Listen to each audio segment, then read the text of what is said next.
Hello everyone. मैं मिथुन सिंह स्वागत करता हूं आप सभी का। आशा करता हूं आप सभी बहुत अच्छे होंगे। भारतीय राष्ट्रीय आंदोलन के बहुत ही इंपॉर्टेंट सवालों को हम लोग डिस्कस करने वाले हैं। टाइम बिल्कुल वेस्ट नहीं करेंगे, एग्जाम का समय आ चुका है बीपीएससी का। तो चलिए वेरी फर्स्ट क्वेश्चन से इसकी शुरुआत करते हैं। पहला ही क्वेश्चन देखो क्या है। मैडम भिखाजी कामा से संबंधित निम्नलिखित कथनों पर विचार कीजिए और बताना है आपको कि कौन सा इनमें से दिया गया विचार सही है। सबसे पहली बात जो है, मैडम भिखाजी कामा के बारे में जान लीजिए। ये बहुत ही नेक और दरिया दिल इंसान थी। इन्होंने प्लेग में जब बहुत सारे लोग मर रहे थे, इस रोग से जो है पीड़ित थे, तो इन्होंने जाकर जो है एक्चुअली बहुत अच्छे खानदान, अच्छे पैसे वाले परिवार से ताल्लुक रखती थी, फिर भी गरीब लोगों की सेवा इन्होंने करी। और इनको प्लेग हो गया तो इनको जो है इनके परिवार वालों ने लंदन भेज दिया और वहां पे दादा भाई नौरोजी की ये क्या थी, सचिव थी, निजी सचिव थी। तो पहला ऑप्शन तो आपका करेक्ट हो गया। दूसरा कि मैडम कामा जी के जो माता पिता थे वो पारसी थे, बिल्कुल सही बात है। दोनों बातें यहाँ पे सही है। यहां से सारी बातें आपको समझ में आ रही है। और याद रखिएगा, मैडम भिखाजी कामा ने 1907 में पेरिस में नहीं, देखो ये ऑप्शन केवल इनकरेक्ट है, बल्कि जर्मनी में जाकर जो है झंडा का जो है ये काम ध्वज जो है उन्होंने फहराया था। ठीक है। और उस झंडे में 8 कमल के फूल थे, जो कि उस समय के 8 राज्यों को जो है रिप्रेजेंट करने का जो है एक तरीका था। तो ये ऑप्शन को छोड़ करके सारे ऑप्शन सही है। अगर यहाँ पे जर्मनी होता तो तीनों ऑप्शन सही होता। तो फिलहाल एज ऑफ नाउ 2 और 3 आपका क्या है, बिल्कुल करेक्ट है। बी के साथ आपको आगे बढ़ना था। आगे बढ़ेंगे हम लोग अगले सवाल की ओर। नेक्स्ट क्वेश्चन देखो क्या है। प्रथम विश्व युद्ध के दौरान, एक मिनट, वेट मिनट, ये रॉन्ग है। ये रहा दूसरा क्वेश्चन। मैडम भिखाजी कामा और एम बरकतुल्ला, वीवीएस अय्यर और एमएन राय में कौन सी बात जो है असत्य है, उनके बारे में कुछ स्टेटमेंट दिया गया है। कौन सा स्टेटमेंट इनकरेक्ट है आपको बताना है। तो ये सभी लॉर्ड डलहौजी पर बम फेंके जाने वाले बम मामले में जो है अभियुक्त थे। तो देखिए नहीं, ये इनकरेक्ट है। इस मामले में भिखाजी कामा का कोई लेना देना और बरकतुल्ला का भी कोई लेना देना नहीं, क्योंकि बरकतुल्ला साहब जो थे ये अफगानिस्तान के नवाब थे। तो यहां से इनका कोई लेना देना नहीं। ऑप्शन डी तो ऐसे ही कट गया। और बरकतुल्ला आंदोलन के तो ये जो साम्यवादी आंदोलन थे उसके अग्रणी सदस्य नहीं थे। अब देखो ऑप्शन नंबर बी, काबुल में स्वतंत्र भारत की जो अस्थायी सरकार बनाई गई थी। हाँ, आपको जानकर हैरानी होगी कि काबुल में भी भारतीयों के द्वारा जो है एक स्वतंत्र जो है देश बनाया गया था, जिसको उस समय के 7 अलग अलग देशों ने मान्यता भी दे दी थी। समझ रहे हो मेरी बात को, कितनी बड़ी बात है उस समय। और दूसरी बात, और जानकर आपको और बड़ी हैरानी होगी कि सरकार तो बनी थी बाहर में, 7 देशों ने मान्यता भी दी। उससे बड़ी बात यह कि सरकार में केवल 2 सदस्य थे, 2 ही सदस्य थे। एक तो सबसे पहले कौन थे, महेंद्र, जो कि वहां के बने थे प्रेसिडेंट। और जो है पीएम किनको बनाया गया था, पीएम बनाया गया था बरकतुल्ला साहब को। समझ रहे हो मेरी बात को। लेकिन ये स्टेटमेंट यहाँ पे इन्होंने जो दे दिया है, शेष सभी मंत्री, 2 ही सरकार थी तो शेष सभी मंत्री कैसे बन पाएंगे, तो ये इनकरेक्ट हो गया। मंत्री वाली बात तो वहां पे थी नहीं, तो ये भी ऑप्शन आपका क्या हुआ, कट गया। मैंने आपको बताया 1 कट गया, 2 कट गया, 3 कट गया। ऑप्शन सी आपका क्या होगा, सही जवाब हो जाएगा। भारत से बाहर रह के सभी लोगों ने जो है अलग अलग देशों में भारत की आजादी के लिए काम किया था। तो ऑप्शन सी आपका क्या होगा, बिल्कुल करेक्ट हो जाएगा। चलिए आगे बढ़ेंगे अगले सवाल की ओर। निम्नलिखित में वह कौन सा व्यक्ति था जिसने विदेश में गणतंत्रात्मक सरकार की जो है स्थापना की है, रिपब्लिकन गवर्नमेंट की जो है स्थापना करी थी। तो देखिए मैंने अभी आपको बताया महेंद्र प्रताप थे। और याद रखिएगा ये क्वेश्चन इसलिए इंपॉर्टेंट हो जाता है कि महेंद्र प्रताप यूनिवर्सिटी की स्थापना अलीगढ़ में, जो कि हाथरस में पड़ता है, हाथरस के अलीगढ़ में है, वहां पे भारत के प्रधानमंत्री नरेंद्र दामोदर दास मोदी के द्वारा जो है इसकी स्थापना की गई थी। तो ये इंपॉर्टेंट है। ये क्या बने हुए थे, प्रेसिडेंट बने हुए थे। अभी मैंने आपको बताया बरकतुल्ला जो थे वो यहाँ के पीएम थे। तो आंसर आपका क्या होगा, ऑप्शन ए आपका करेक्ट हो जाएगा। समझ में आ रही है बात है। अब देखिए थोड़ी बहुत जो है रास बिहारी बारे बोस जी के बारे में जो है अगले क्वेश्चन में हम लोग पढ़ेंगे। एक्चुअली थोड़ी बात यहाँ भी मैं बता देता हूँ। ये जापान चले गए थे, ये जो है जापान चले गए थे।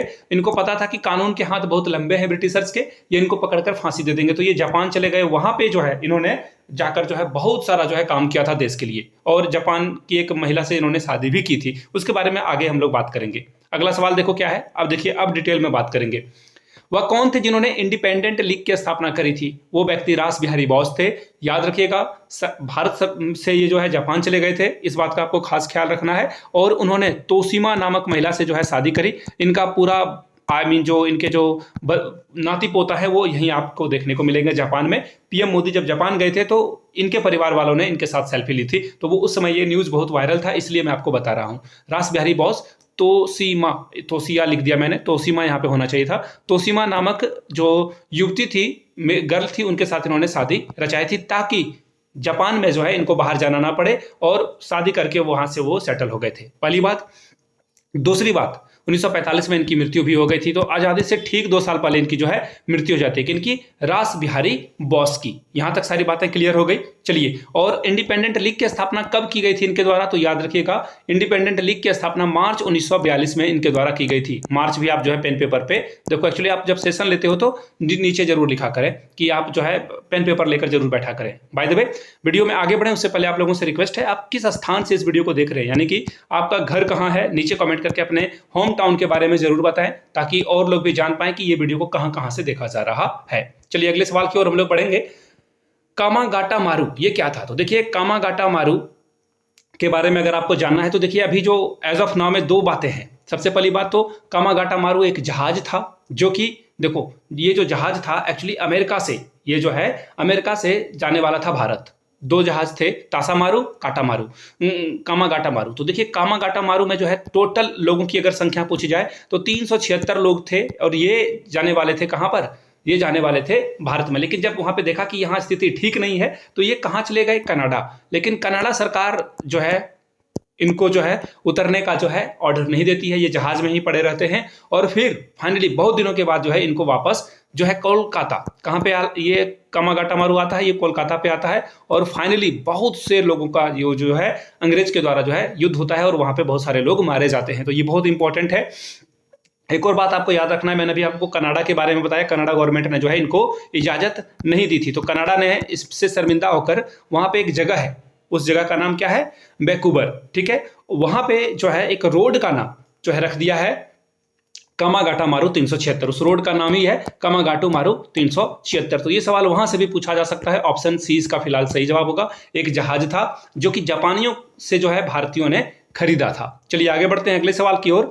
निम्नलिखित में से किस युग्म को, किस पेयर को इंग्लैंड में अंग्रेज अधिकारियों की हत्या के आरोप में फांसी की सजा मिली थी? तो देखिए, याद रखना है, इंग्लैंड में, ये बहुत इंपॉर्टेंट है, इंग्लैंड में अंग्रेज अधिकारियों की हत्या किसने किसने करी? तो राजगुरु और सुखदेव ने नहीं करी थी, तो ये ऑप्शन पहले ही कट गया। याद रखिएगा, इनके साथ एक और नाम आप ऐड कर लो, भगत सिंह का। इन तीनों व्यक्तियों को जो है फांसी दी गई थी। कहां पर? इन लोगों को फांसी दी गई थी लाहौर में, और ये तीनों व्यक्तियों को लाहौर में जो है फांसी दे दी गई थी। कब दी गई थी?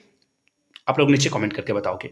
दूसरा देखते हैं, खुदीराम बोस और सूर्यसेन। तो देखिए, सूर्यसेन को जो फांसी दी गई थी, इन्होंने चटगांव में जो है शस्त्रागार यानी कि आर्मरी को लूट लिया था, इस वजह से इनको फांसी दी गई थी। खुदीराम बोस को तो एक्चुअली जो है ब्रिटिशर्स बोलते हैं कि 18 साल इनकी उम्र हो गई है, इसलिए इनको फांसी दी गई थी, लेकिन इनकी उम्र एक्चुअली में 17 साल ही थी। समझ रहे हो मेरी बात को? आगे देखिए, तीसरा ऑप्शन, मदन लाल ढींगरा और उधम सिंह के बारे में बात करते हैं। तो देखिए, मदन लाल ढींगरा जो थे, ऐसे व्यक्ति थे जिनको इनके परिवार ने लंदन पढ़ने के लिए भेजा, लेकिन यहाँ पे ये जो है गदर पार्टी के सदस्य बन गए, और फिर इन्होंने एक अंग्रेज की जो है हत्या कर दी, जिनका नाम था कर्नल करजन वायली। याद रखिएगा नाम इनका, करजन वायली। ठीक है, और इनकी हत्या कर दी। ये कौन थे? अभी के यूनिवर्सिटी के अकॉर्डिंग चांसलर, कुलपति, उनकी हत्या इन्होंने कर दी। एक्चुअली हुआ क्या था, बहुत इन लोगों के बीच में वाद विवाद हुआ, और फिर जो है वायली ने जो है रिवॉल्वर निकालकर इनको जो है दिखाया, और फिर इन्होंने उसी रिवॉल्वर को इनसे छीना और इनके खोपड़ी में गोली उतार दी। बात करते हैं उधम सिंह की। उधम सिंह के ऊपर एक मूवी भी आई है, प्लीज वॉच कर लीजिएगा एग्जाम के बाद, अभी नहीं, एग्जाम के बाद आप देख लेना। उधम सिंह, जिसमें कि एक्टर जो है आपको विकी कौशल शायद हैं, वो अब देख लेना, बहुत अच्छी मूवी है, मैंने देखी है। तो उधम सिंह के बारे में बात करते हैं। देखिए, इनके माता पिता जो है कम उम्र में ही जो है, जब ये छोटे थे उधम सिंह, तब उनके माता पिता का देहांत हो जाता है। ये अपने भाई के साथ जो है कहाँ रहते हैं? अनाथालय में रहते हैं, पहली बात। दूसरी बात, इनका नाम जो है, इनके कामों की वजह से इनको शेर सिंह के नाम से भी जाना जाता है। यहां तक बात समझ में आ गई आपको? और देखिए, हाँ, एक और बात, ये जो दोनों व्यक्ति थे, दोनों ने जो है इंग्लैंड में जाकर इंग्लैंड के अधिकारियों की हत्या की थी। और उधम सिंह ने तो आपको पता ही होगा कि एक मोटा सा बुक वो रोज ले जाया करते थे, और उसके पेजों को काटकर, उसके पेजों को इन्होंने काट करके जो है रिवॉल्वर का शेप दे दिया था, और उसमें जो है उन्होंने फिट करके जो है अंग्रेज की हत्या की थी, सैंडर्स की हत्या की थी टू बी प्रिसाइज। अब मदन लाल ढींगरा के बारे में आप जान लो कि इनके जो फैमिली वाले थे, ये बहुत खपा थे इनसे। क्यों? क्योंकि इनका कहना था कि मैंने आपको जो है पढ़ने के लिए भेजा है लंदन, और वहां आप ये क्रांतिकारी गतिविधियां कर रहे हो। तो जब मदन लाल ढींगरा को फांसी दे दी गई ना, इनके फैमिली ने इनके बॉडी को लेने से मना कर दिया। समझ रहे हो मेरी बात को? ऑप्शन सी आपका क्या होगा? बिल्कुल करेक्ट आंसर हो जाएगा। चलिए आगे बढ़ेंगे अगले सवाल की ओर। तिलक तथा एनी बिसेंट के द्वारा होम रूल लीगों को एक में कब मिला दिया गया? सबसे कंफ्यूजिंग सवाल होता है ये। बात करते हैं बाल गंगाधर तिलक की। तो देखिए बाल गंगाधर तिलक के द्वारा जो है जिस लीग की स्थापना की गई है उसका नाम है होम रूल लीग। लिख लो, बार बार एग्जाम में जो है पूछा जाता है दोनों के नामों को मिलाकर और आप कंफ्यूज हो जाओगे, एकदम कंफ्यूज हो जाओगे, तो प्लीज लिख लीजिएगा इसे। होम रूल आंदोलन तिलक के द्वारा। एनी बेसेंट की अगर मैं बात करूं तो इनके द्वारा ऑल इंडिया, याद रखिएगा, all India home rule league की स्थापना की गई थी। All India home rule league की स्थापना की गई थी, तो इसे जो है प्लीज याद रख लीजिएगा। होम रूल लीग की स्थापना किसके द्वारा की गई थी? एनी बेसेंट के द्वारा। और दोनों को मर्ज कर दिया गया था, कहां पर? 1918 में। 1918 में दोनों को मर्ज कर दिया गया था। तिलक के बारे में कुछ बातें करें तो इनके द्वारा जो न्यूज़पेपर था मराठा और केसरी इनके द्वारा जो है चलाया गया, जहां पे ये देश भावना की बात करते थे, अपने क्रांतिकारी विचारों के बारे में बात करते थे। तिलक के बारे में एक और इंपॉर्टेंट बात यह है कि इनके द्वारा जो है गणपति जो है गणेश महोत्सव, अगर मैं टू बी प्रिसाइज बोलूं, गणेश महोत्सव का आयोजन जो है इनके द्वारा किया गया था। कहां पर? पुणे में इनके द्वारा किया गया था। तो ये एक्चुअली क्यों किया गया था गणेश महोत्सव, ये भी आपको समझना जरूरी है। ये इसलिए करते थे क्योंकि उस समय राजनीतिक गतिविधि पे रोक थी, लेकिन धार्मिक शादी वगैरह फंक्शन की रोक नहीं थी। तो इसलिए धर्म के नाम पे जो है देश को आजाद कराने के लिए जो है इस तरह का महोत्सव का आयोजन किया करते थे। और अभी तो मुंबई में ये बहुत फेमस है। तो तिलक और एनी बेसेंट ने 1918 में जो है दोनों 1916 में कहां मिले थे? तो याद रखिएगा लखनऊ के जो कांग्रेस का लखनऊ समझौता, जो लखनऊ का अधिवेशन हुआ था वहां पे ये दोनों मिले थे। एनी बेसेंट के बारे में कुछ और बातें कर लेते हैं। तो देखिए एनी बेसेंट नाम से आपको लग रहा होगा कि ये विदेशी है, बिल्कुल सही आप समझ रहे हो। ये लंदन में रहने वाली थी और इनके पति से इनका तलाक हो जाता है, बहुत कम उम्र में इनकी शादी हो जाती है और इनके जो हस्बैंड थे वो बहुत एज के थे, जिस वजह से दोनों के बीच में जो है बातें ठीक से नहीं बैठती है। और कोर्ट के द्वारा एनी बेसेंट के 2 बच्चे भी थे, उन दोनों बच्चों को जो है इनके पिता को सौंप दिया जाता, जिससे एनी बेसेंट आहत होकर भारत चली आती है। कहां चली आती है? भारत। और भारत में जो है ये भारतीयों के लिए काम करना इन्होंने शुरू किया। किससे प्रभावित होकर? स्वामी विवेकानंद से प्रभावित होकर। यहां से आपको जो है चीजें समझनी चाहिए। स्वामी विवेकानंद से प्रभावित होकर ये भारत आती है और भारत में ऑल इंडिया होम रूल की स्थापना करती है। और इनके द्वारा जो है दोनों को मर्ज कब किया जाता है? 1918 में। बी आपका करेक्ट आंसर है। यहां तक सारी बातें समझ गई तो प्लीज वीडियो को लाइक कर दीजिए ना। आगे बढ़ते हैं अगले सवाल की ओर। अगला सवाल देखो क्या है। प्रथम विश्व युद्ध के दौरान जो आंदोलन भारत में बहुत पॉपुलर था, लोकप्रिय था, उसका नाम क्या है? तो देखिए स्वदेशी और बहिष्कार आंदोलन प्रथम विश्व युद्ध की बात हो रही है, यानी कि 1914 से लगभग 18 के बीच की बात हो रही है। तो ऐसे में स्वदेशी आंदोलन कब हुआ था? आपको पता ही है 1905 में जब बंगाल विभाजन हुआ था, उस समय स्वदेशी आंदोलन हुआ है। तो बहिष्कार आंदोलन ये तो होना ही नहीं है पहली बात। और ये स्वराज पार्टी ये सब कुछ नहीं था उस समय। होम रूल आंदोलन जो था अपने सबाब पे था, बहुत टप पे था, समझ रहे हो। और मैंने जैसा आपको पहले भी बताया, तिलक जी ने केसरी और मराठा का जो है पब्लिशन किया था, जिससे जो है और लोग भी इससे जुड़ पाए। ये बहुत इंपॉर्टेंट सवाल है, हर बार एग्जाम में पूछा जाता है। अगला सवाल देख लो। निम्नलिखित में से किसका योगदान होम रूल की स्थापना में नहीं था? तो देखिए मैंने कहा बाल गंगाधर तिलक थे, ऑल इंडिया होम रूल और सुब्रमण्यम अय्यर भी यहां पे शामिल थे, लेकिन ऑलकॉट का कोई लेना देना नहीं था होम रूल लीग के आंदोलन से। डी इसका सही जवाब हो जाएगा। डी इसका सही जवाब हो जाएगा। और बात करें बाल गंगाधर तिलक ने 1916 में पुणे में, कहां पर? पुणे में जो है इसकी स्थापना की थी। किसकी? होम रूल की। एनी बेसेंट ने कब कहां पे की थी? तो अड्यार में की थी। अड्यार आपको जो है साउथ में देखने को मिलेगा। कब? 1916 में। लेकिन सबसे पहले किसने करी? तो याद रखिएगा बाल गंगाधर तिलक ने। अगला सवाल देखो क्या है। होम रूल आंदोलन के स्वतंत्रता संग्राम के एक नए चरण के आरंभ का घोतक था। क्यों? ऐसा क्यों था? तो देखिए क्या क्या बोला गया है कि इसमें अतिवादियों और उदारवादियों के बीच पुनर्मिलन स्थापित किया। नहीं, ऐसा कुछ नहीं हुआ था। दूसरा देखो क्या है, हिंदू और मुस्लिम का एक संयुक्त प्रयास था। बिल्कुल नहीं।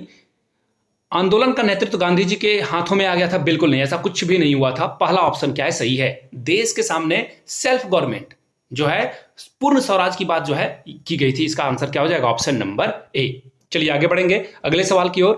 होम रूल के संबंध में निम्नलिखित में से कौन सा असत्य है, कौन सा गलत है, यह पूछा गया है आपसे। तो देखिए होम रूल के बारे में अगर मैं बात करूं तो देखिए क्या बोला गया है। सबसे पहले इसकी योजना एनी बेसेंट ने 1914-15 में, नहीं, मैंने अभी आपको बताया सबसे पहले किसने करी थी? बाल गंगाधर तिलक ने। ये तो कट गया, एक्चुअली असत्य पूछा गया था, सॉरी, ये तो सही बात है। 14-15 में इसके बारे में जो है डिस्कशन किया गया था, याद रखिएगा। लेकिन सबसे पहले इसकी योजना जो है एनी बेसेंट ने मैं प्रस्तुत की थी, लेकिन जो स्थापना है वो बाल गंगाधर तिलक ने करी थी। तिलक की home rule league Maharashtra, Karnataka और मध्य प्रांत में तक सीमित थी। बिल्कुल सही बात है, ये उसी एरिया में ये संबंधित था। तिलक द्वारा स्थापित होम रूल लीग सबसे शक्तिशाली था।